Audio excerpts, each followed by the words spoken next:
заказ мало, но каждая неделя 4000 или 5000 вот так, а больше нет. На фоне мировой пандемии объем денежных переводов со стороны трудовых мигрантов, находящихся на заработках в России, снизился до рекордного уровня за последние несколько лет.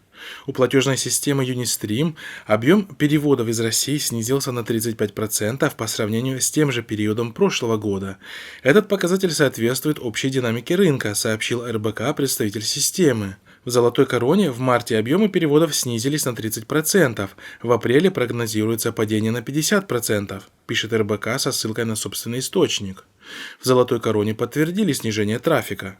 Пандемия, закрытие границ, приостановка работы торгово-сервисных предприятий сказались на снижении объемов денежных переводов, рассказал журналистам РБК эксперт.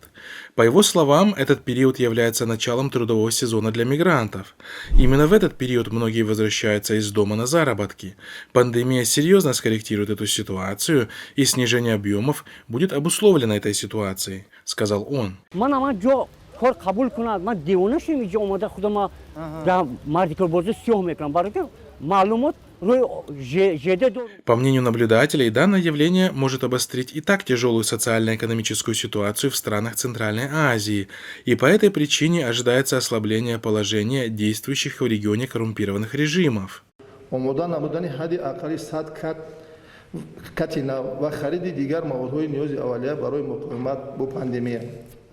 Напомним, что денежные переводы из России в Таджикистан составляют половину ВВП страны.